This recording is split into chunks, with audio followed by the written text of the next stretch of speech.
This is Gerry Nehra, and I'm here to tell you about my great-grandmother, Rose Nehra, who was known to me by the name Sita, the Arabic word of respect. I was told she was married at 12, a mother at 13. She became a widow at 14. She immigrated to the United States from the village of Sirhal in northern Lebanon near Tripoli in around 1900. And she was here with a new baby girl and supported herself with direct selling. I'm told that she sold door-to-door linens, and door-to-door and peddling in those days was buy low, sell at a better price. If you bought a can opener for 9 cents and sold it for 10 cents, that penny was pure profit. She learned English primarily in doing her direct selling business.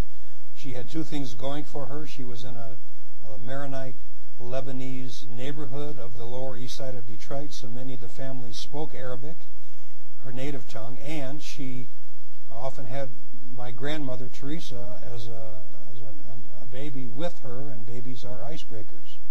She was self-supporting for 15 to 20 years with direct selling. She married Gerry Nehra, and he was from the same village that she immigrated from, and had 4 more children: Elizabeth, Tom, Charlie, and Michael. And her daughter Teresa, now an adult, married Saeed's younger brother Peter. So Saeed and so Teresa and Peter, my grandparents, gave birth to my father Joseph in 1916, and from the minute he was born he was called Joe Pete.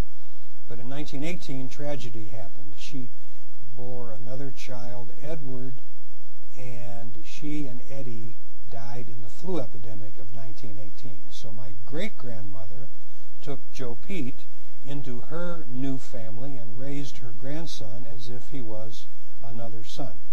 She had another child, Bacchus, in 1923, and an interesting story about Bacchus and my dad, Joe Pete, is that they went to school, in grade school and high school, with a guy that was called Amos. His name was Amos Jacobs from Toledo, and he was a class clown. He became rather famous later on when he changed his name to Danny Thomas. We go forward to World War II. Michael, Sita's son, died of leukemia in World War II in the Great Lakes Naval Air Station in Chicago in 1945, and she had a tremendously difficult time dealing with that horrible tragedy. My Uncle Baki came home from World War II, Uncle Bacchus, telling me stories of being trapped behind enemy lines and being hidden in a church by a Belgian priest with his unit for 5 days. And I was able to find that priest 45 years later, connect him with my uncle, and they exchanged phone calls and gifts. The health of both of them precluded a personal visit.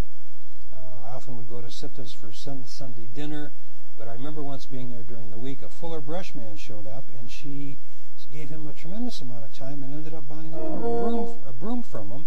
And it turned out that I'm sure that had brought back a lot of memories of direct selling in how she got started in the United States. She endured another tragedy later on in the 60s when her brother-in-law was shot and killed in a robbery in a still unsolved murder in the Detroit Police Department when Paul Nehra Market was robbed. She died in 1965. I was the proud pallbearer along with her 3 surviving sons, Tom, Charlie, and Bacchus, my dad, her grandson, Joe Pete, and Michael, who was Bacchus's oldest son. It seems like everyone in the Maronite community came out to pay respects to Sita, who began her new life in 1900 in direct selling.